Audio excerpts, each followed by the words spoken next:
محمد مصطفیٰ صلی اللہ تعالی علیہ وسلم کی بارگاہ میں عقیدت و محبت کے ساتھ درود پاک پڑھیں اور دل میں یہ ارادہ رکھیں، یہ عقیدت رکھیں کہ ہم یہاں سے نبی پر درود و سلام پڑھ رہے ہیں اور میرے مصطفیٰ سماعت فرما گئے سبحان اللہ۔ میرے آواز کے ساتھ ملا کر اپنی آواز کو پڑھیں صلی اللہ علیہ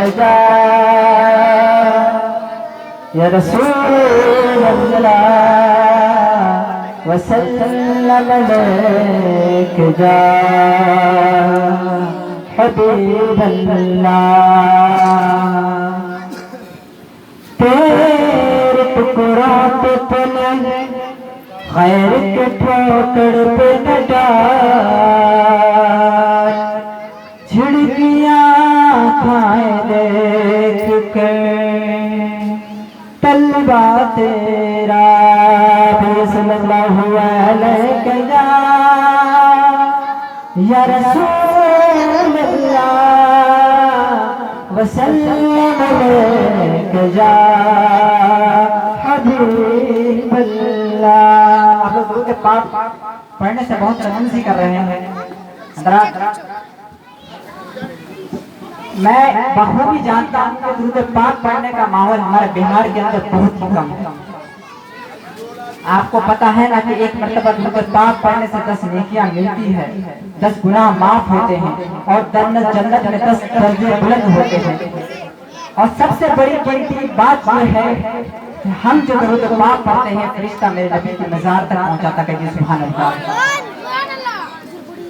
وہ فرشتہ نبی کی قبر پہ جا کر کہتا ہے یا رسول اللہ قد صلی فلان علیکہ، یا رسول اللہ فلاں کے بیٹے فلاں نے فلاں محلے کا رہنے والا فلاں علاقے کا رہنے والا آپ پر تمہیں تو سلام پڑھا ہے، اور آپ کا نام ذکر کیا جاتا ہے نبی کے سامنے اور آپ کے والد کا نام بتایا جاتا ہے، تو بڑا جس نبی تک ہمارا نام پہنچتا ہو صرف ایک مرتبہ درود پاک پڑھنے سے، تو اس نبی کے بارگاہ میں اس سے بڑی ہمارے لیے کیا سعادت مل سکتی ہے؟ کہہ دیجیے سبحان اللہ۔ حضرات درود پاک ایک ایسا وظیفہ ہے جو تمام امراض کے لیے شفا بخش ہے۔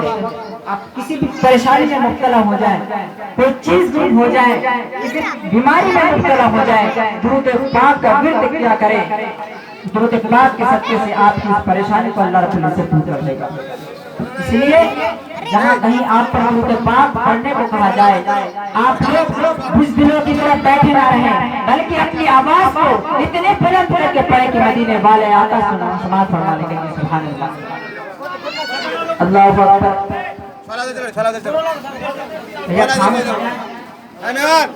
کام کرنا ہے اشارے وغیرہ سے کر لیجیے۔ ادھر بسو والا ادھر بڑی ہاتھ بڑھے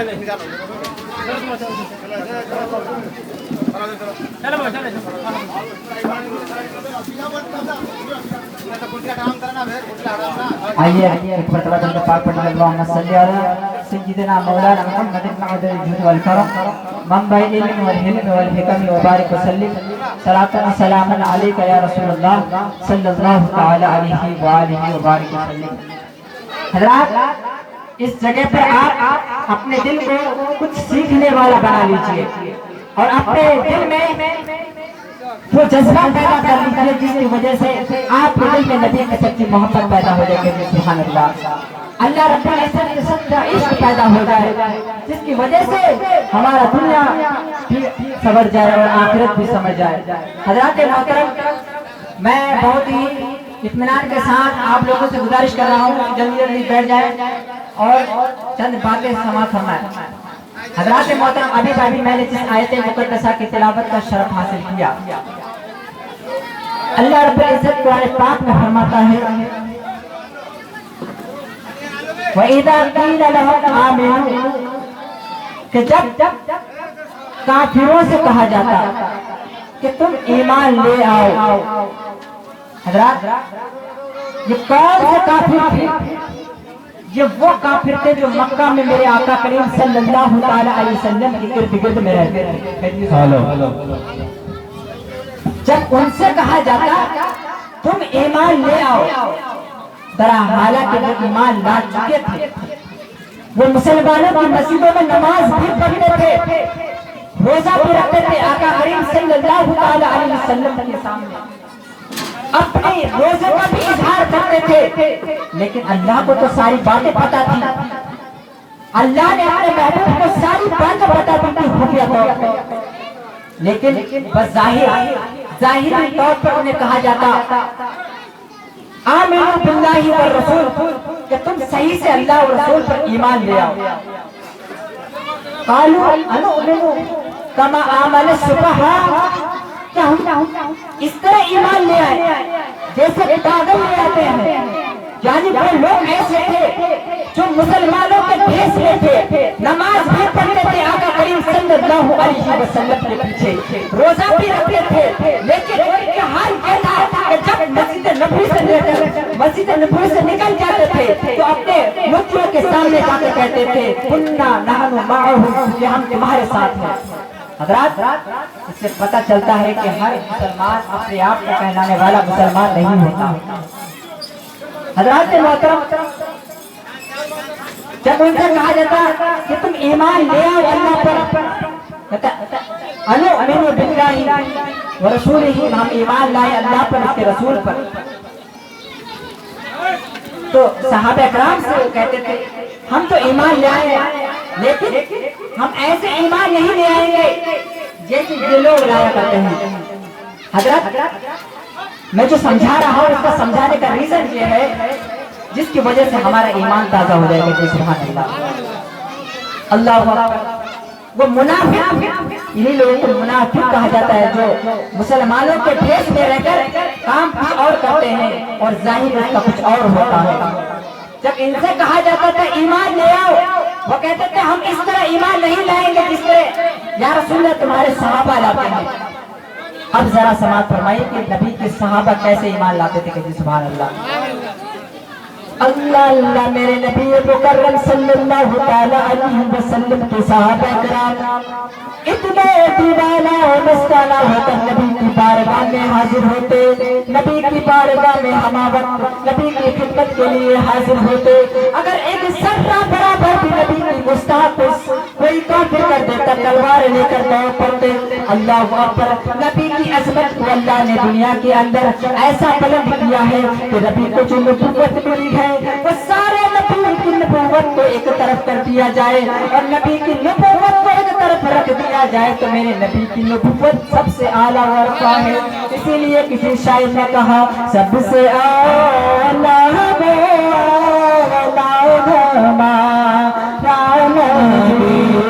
سب سے اعلیٰ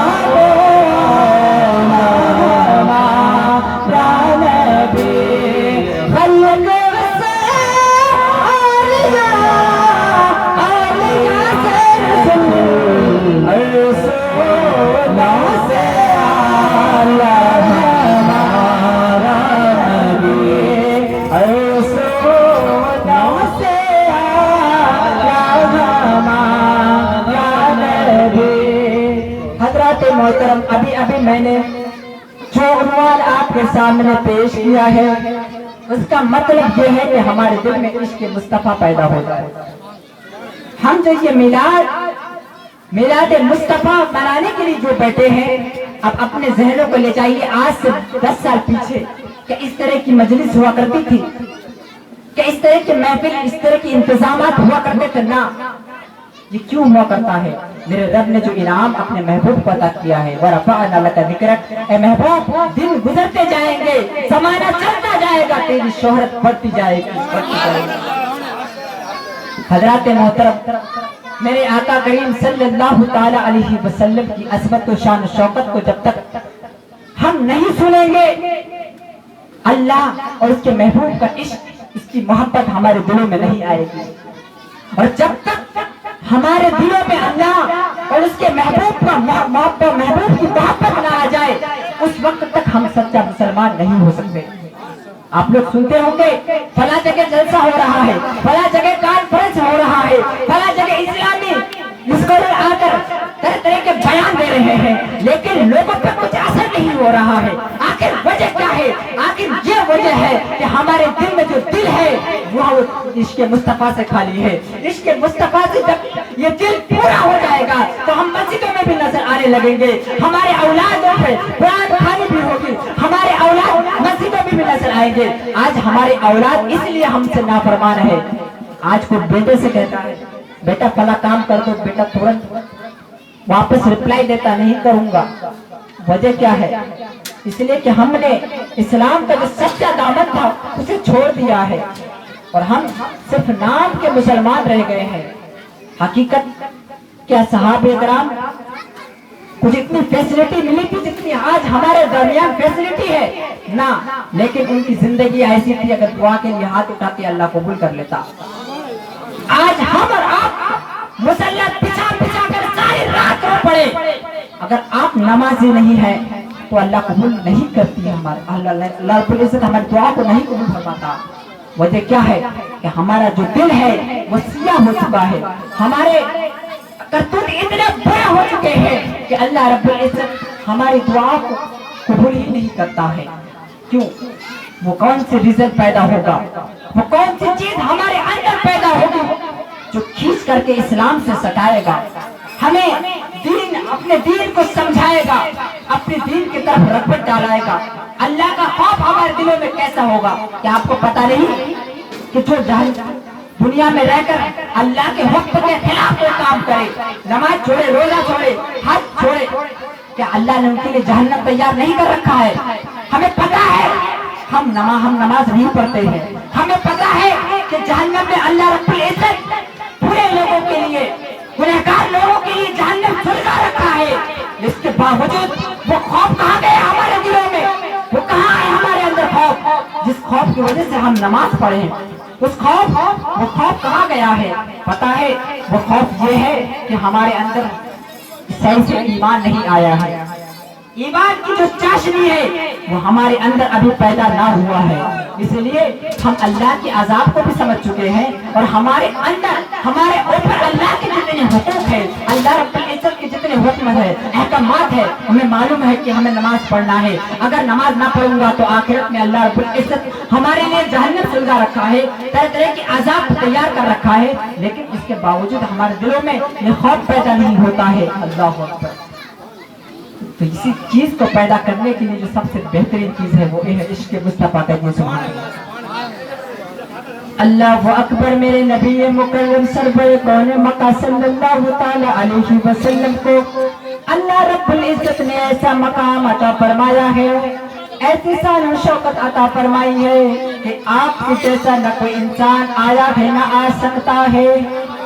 اگر آپ اشارہ کر دے تو سورج پلٹتا ہوا نظر آتا ہے، آپ کی اور ہماری پسینے سے بدبو مہکتی ہے، لیکن آقا کریم صلی اللہ تعالی علیہ وسلم کا پسینہ ایسا خوشبو والا پسینہ ہے کہ اللہ اکبر۔ آؤ میں ایک روایت سنا کر چلوں۔ نبی کریم صلی اللہ تعالی علیہ وسلم کا ایک قریبی رشتہ دار جن کا نام ہے ام سلیم، کہتے سبحان اللہ، جن کے بیٹے بڑے ذلیل القدر صحابی رسول ہیں، جن کا نام ہے حضرت انس رضی اللہ تعالی۔ اکثر گرمی کے ایام میں، گرمی کے دنوں میں ظہر کے وقت ظہر کی نماز پڑھا کر آپ ان کے گھر سونے کے لیے، آرام کرنے کے لیے تشریف لے آیا کرتے تھے۔ اللہ اکبر۔ کثرت سے گرمی ہونے کی وجہ سے آپ کے جسد اقدس سے خوب کثرت سے پسینہ بہتا تھا۔ اللہ اکبر۔ جس کے پسینے کو دیکھ کر حضرت انس کی ماں ام سلیم رضی اللہ تعالیٰ عنہ ایک شیشی لے کر نبی کریم صلی اللہ تعالیٰ علیہ وسلم کے پسینے کو جمع کرنے لگ جاتی ہیں۔ اللہ اکبر۔ اتنے میں میرے آقا کریم صلی اللہ تعالیٰ علیہ وسلم کی نیند کھل جاتی ہے۔ آپ نے فرمایا اے ام سلیم، یہ تو کیا کر رہی ہے؟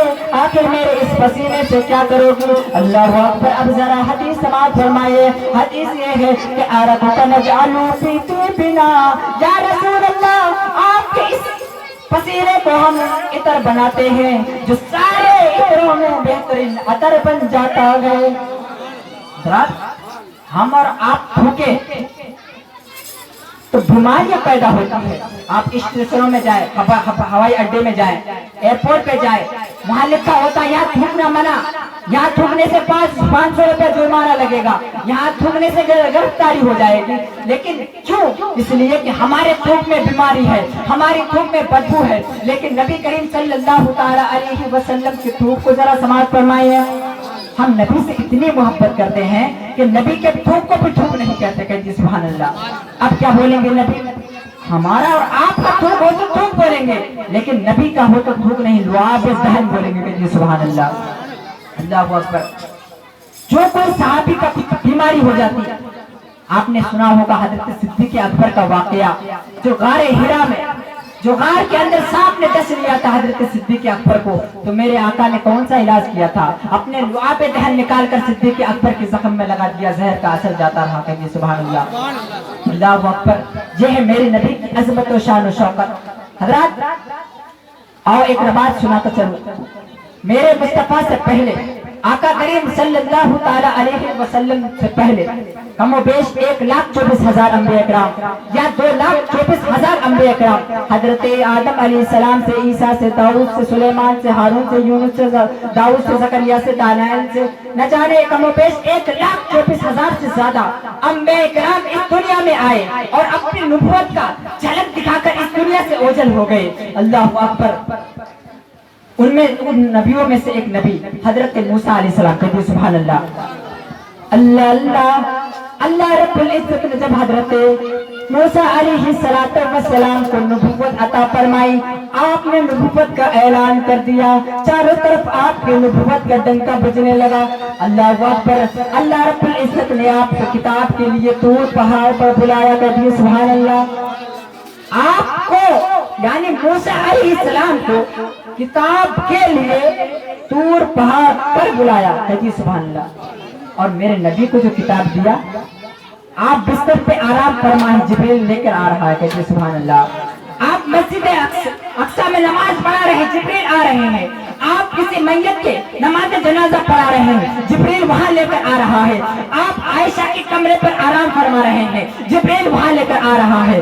آپ مسجد نبوی میں نماز پڑھ رہے ہیں، جبریل وہاں پر قرآن دے رہا ہے۔ لیکن حضرت موسیٰ کو جب اللہ رب العزت نے قرآن دیا تو طور پہاڑ پر بلایا، 40 راتیں عبادت کروائی، پھر 40 راتیں عبادت کروانے کے بعد اللہ رب العزت نے حضرت موسیٰ علیہ السلام سے اپنی پیاری پیاری پیاری باتیں کی۔ اللہ اکبر۔ حضرت موسیٰ علیہ السلام نے جب حضرت موسیٰ علیہ السلام نے اللہ رب العزت کی پیاری پیاری باتیں سنی، حضرت موسیٰ علیہ السلام کے دل میں یہ خیال پیدا ہوا کہ جن کی باتوں میں اتنی لذت ہے، اس کی دیدار میں کتنی لذت ہوگی۔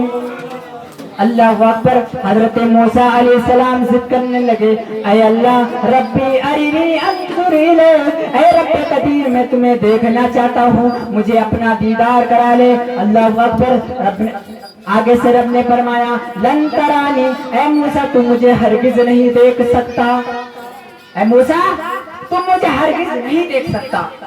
لیکن حضرت موسیٰ علیہ السلام ضد پر، یا اللہ دکھا دکھا، کیونکہ پاگل ہو گئے تھے، عشق میں اتنا ڈوب چکے تھے کہ بس یا اللہ اپنا دیدار کرا، بس اپنا دیدار کرا، دنیا نہیں چاہیے۔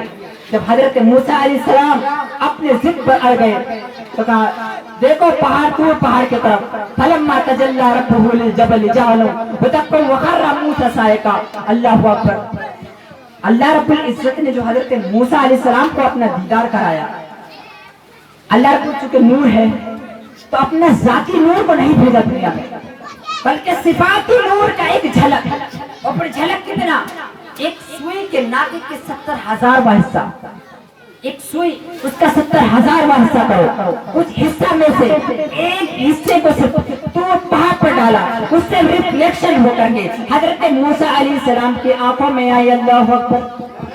اللہ اللہ۔ جیسا ہی اللہ رب العزت نے اس نور کو طور پہاڑ پر ڈالا، حضرت موسیٰ علیہ السلام سے اس کا عکس آ کر حضرت موسیٰ علیہ السلام کی آنکھوں میں آیا۔ حضرت آنکھوں جیسے ہی حضرت موسیٰ علیہ السلام کی آنکھوں میں وہ اللہ کا جلوہ آیا، وہ نور آیا، حضرت موسیٰ علیہ السلام بے ہوش ہو گئے، جس کو قرآن پاک میں اللہ فرماتا ہے وَخَرَّ مُوسَىٰ صَعِقًا، حضرت موسیٰ علیہ السلام بے ہوش ہو گئے۔ اس سمے نبی کی شان کیسے بلند ہو رہا ہے۔ جیسے ہی حضرت موسیٰ علیہ السلام کو ہوش آیا، اٹھ کے دیکھا، وہ جو ایک جھلک، وہ ذاتی صفات کو صرف دیکھا تھا اللہ رب العزت کی، تو وہ جو ایک جھلک دیکھی تھی اس کا کمال کیا ملا حضرت موسیٰ کو، کہیے سبحان اللہ۔ جس کو امام جلال الدین سیوطی فرماتے ہیں، فلما رأى موسى نملة في ليلة مظلمة على أسود من سبع الفرازق، حضرت موسیٰ علیہ السلام جو ایک جھلک رب کی جلووں کی دیدار کیا تھا، ان کے آنکھ میں اتنا نور آ گیا تھا کہ کالے پتھر پہ چلتی ہوئی کالے رنگ کی چوٹی کو 30 میل کے دور سے دیکھ لیا کرتے تھے۔ وہ جو اللہ سے پیاری پیاری باتیں سنی تو کان اتنا تیز ہو گئے کہ وہ 30 میل والی چوٹی، جو پتھر پہ چلنے والی چوٹی کے قدموں کی آہٹ کو 30 میل کے دور